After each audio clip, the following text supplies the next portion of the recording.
আমরা অনেক সময় অগ্রিম এবং বকেয়া আয় অথবা ব্যয়ের ক্ষেত্রে সেটা কি সম্পদের অন্তর্ভুক্ত হবে নাকি দায়ের অন্তর্ভুক্ত হবে সেই বিষয়টি নিয়ে অনেক বড় ধরনের কনফিউশনের মধ্যে থাকি। আজকে আমরা সুপার একটা শর্টকাট শিখব, যার মাধ্যমে আমরা অগ্রিম আয় অথবা অগ্রিম ব্যয় কিংবা বকেয়া আয় বা বকেয়া ব্যয় বিষয়টাকে আমরা সেটা কি সম্পদের অন্তর্ভুক্ত হবে নাকি দায়ের অন্তর্ভুক্ত হবে সেটা সহজেই বুঝতে পারবো। এক্ষেত্রে আমরা একটা উদাহরণের সাহায্যে ব্যাপারটাকে এক্সপ্লেন করার চেষ্টা করি।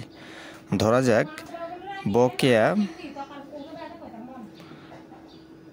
যাক বকেয়া বেতন, এটা কি সম্পদের অন্তর্ভুক্ত হবে নাকি দায়ের অন্তর্ভুক্ত হবে সেটা বোঝার জন্য আমরা এভাবে চিন্তা করতে পারি। বকেয়ার জন্য আমরা ব এবং বেতন যেহেতু এটা ব্যয়, বেতনের জন্য আমরা ব বিবেচনা করতে পারি।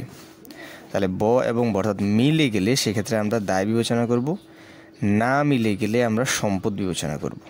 যেমন ধরো আমরা যদি লিখতে চাই অগ্রিম ভাড়া, সেক্ষেত্রে অগ্রিমের জন্য আমরা অ এবং ভাড়ার জন্য আমরা ব বিবেচনা করব। সেক্ষেত্রে যেহেতু মিলছে না সেক্ষেত্রে আমরা অগ্রিম ভাড়া আমাদের সম্পদ হিসাব হবে।